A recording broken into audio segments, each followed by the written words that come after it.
एक ज़माना था जब मूवी में किसी सुपरस्टार का कैमियो आना एक जॉ ड्रॉपिंग सरप्राइज होता था। लोग सिनेमा हॉल्स में सीटियां बजाते थे और वो 2 मिनट का सीन आइकॉनिक बन जाता था। लेकिन आज यूनिवर्स बिल्ड करने के चक्कर में या मार्केटिंग फेक हाइप क्रिएट करने के लिए डायरेक्टर्स ऐसे फोर्स्ड कैमियोज घुसा रहे हैं जो मूवी की धज्जियां उड़ा देते हैं।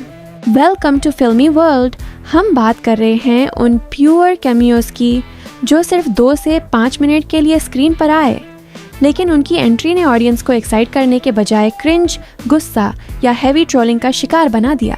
आज की इस मेगा ब्रेकडाउन वीडियो में हम डिकोड करेंगे इंडियन सिनेमा के top superstar cameos that backfired massive time, VFX disasters से लेकर फोर्स्ड कॉमेडी और लेजी ग्रीन स्क्रीन ट्रैप्स तक।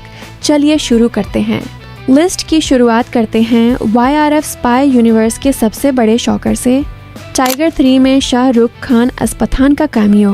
जब पठान में सलमान खान का कैमियो आया था तो लोग थिएटर्स में पागल हो गए थे, लेकिन जब टाइगर 3 में SRK का रिटर्न हुआ तो बॉक्स ऑफिस एक्साइटमेंट के साथ साथ सोशल मीडिया पर क्रिटिसिज्म का सुनामी आ गया। मैं क्रिटिसिज्म क्या था? Terrible green screen, VFX and floating physics. Scene को देखकर ऐसा लग रहा था जैसे दोनों एक्टर्स ने अलग अलग सेट्स पर शूट किया है और बाद में सस्ते ग्राफिक्स से एक साथ मर्ज कर दिया गया। और ऊपर से फिल्म का टोन एक सीरियस डार्क स्पाई मिशन पर चल रहा था। इस कैमियो को लेके मिक्स्ड रिव्यूज थे। किसी को ये कैमियो बहुत पसंद आया तो किसी को फोर्स्ड लगा।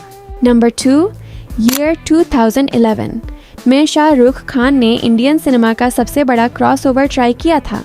राव 1 में सुपरस्टार रजनीकांत के आइकॉनिक कैरेक्टर चिट्टी का कैमियो। प्रमोशंस के वक्त ये हाइप क्रिएट की गई थी कि चिट्टी और G1 एक साथ स्क्रीन शेयर करेंगे, लेकिन जब थिएटर्स में सीन आया तो फैंस को एक 60 सेकंड का extremely rushed green screen scene मिला। रजनीकांत के कैरेक्टर को बिना किसी प्रॉपर कॉन्टेक्स्ट के घुसाया गया और सीन शुरू होते ही खत्म हो गया।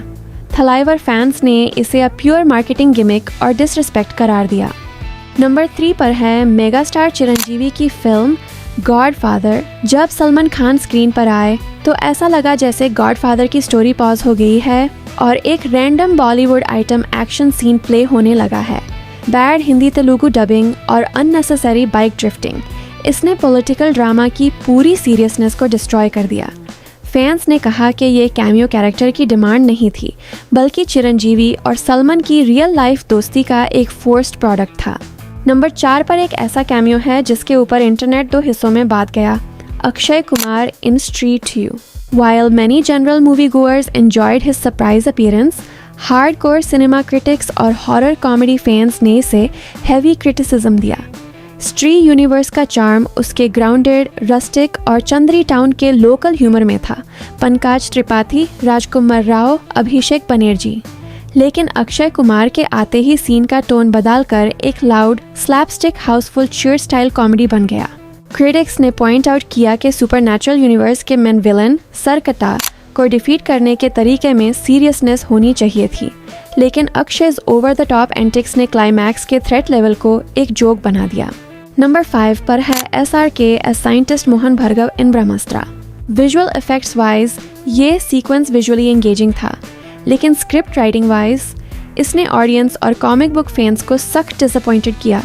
स्क्रीन प्ले ने एक ऐसे जीनियस साइंटिस्ट को दिखाया जो वनरास्ट्रा जैसी डिवाइन पावर होल्ड करता है, लेकिन वो विलन्स के सामने ऐसे बेसिक मिस्टेक्स करता है कि 10 मिनट में बालकनी से नीचे गिर कर मर जाता है।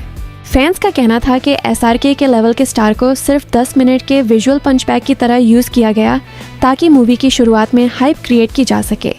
इसका में प्लॉट पर कोई लास्टिंग इम्पैक्ट नहीं हुआ, making it feel like a wasted opportunity wrapped in CGI। Number 6 पर है राजकुमार हिरानी की ब्लॉकबस्टर PK। लेकिन मूवी के बिल्कुल आखिरी 60 सेकंड्स में एक और स्पेसशिप लैंड होती है और उससे बाहर निकलते हैं Ranbir Kapoor as another alien. इसे एक क्यूट सरप्राइज बनाया गया था, लेकिन ऑडियंसेस और फिल्म स्कॉलर्स ने इसे एक अननेसेसरी कमर्शियल गिमिक कहा। एंड क्रेडिट से पहले स्टार को घुसाकर सीक्वल टीज करना फिल्म के इमोशनल इम्पैक्ट को कम कर गया। नंबर 7, प्रभुदेवा की फिल्म एक्शन जैक्सन में अजय देवगन लीड रोल में थे, लेकिन फिल्म के एक आइटम सॉन्ग में सडन बिना किसी कॉन्टेक्स्ट के प्रभास स्क्रीन पर आते हैं और सोनाक्षी सिन्हा के साथ 30 सेकंड तक डांस करते हैं। ये कैमियो बाहुबली के रिलीज होने से पहले शूट हुआ था। प्रभास स्क्रीन पर इतने ऑकवर्ड लग रहे थे कि उनके फैंस आज तक ये सवाल पूछते हैं, प्रभास ने ये सीन क्यों साइन किया? No dialogue, no logic, no connection to story, just a random 30 second eyesore. Number 8 पर है रोहित शेट्टी की massive box office disaster Cirkus. जब फिल्म का ट्रेलर रिलीज हुआ और पब्लिक का रिस्पांस कोल्ड था, तो मेकर्स ने प्रमोशंस के लिए दीपिका पादुकोणे का 3 minute item dance cameo current लागा रे रिलीज किया। मूवी में उनका सीन बिल्कुल सेपरेट लगा। Audiences instantly recognized it as a desperate marketing bait to save a dying film, leading to widespread social media satire. Number 9 पर आती है लोकेश कनागराज की फिल्म कूली, जिसमें रजनीकांत लीड रोल में हैं और आमिर खान को एक सरप्राइज मैस कैमियो में घुसाया गया। Aamir Khan modern Indian cinema के सबसे चूजी और परफेक्शनिस्ट एक्टर माने जाते हैं, लेकिन कूली में उनका अपीयरेंस फैंस के लिए एक बड़ा शॉकर और डिसअपॉइंटमेंट बनकर आया। सीन में उन्हें एक हाइपर स्टाइलाइज्ड एंट्री दी गई ताकि फ्यूचर सिनेमैटिक यूनिवर्स को टीज किया जा सके। मैं क्रिटिसिज्म क्या था? Tonal mismatch and cheap hype.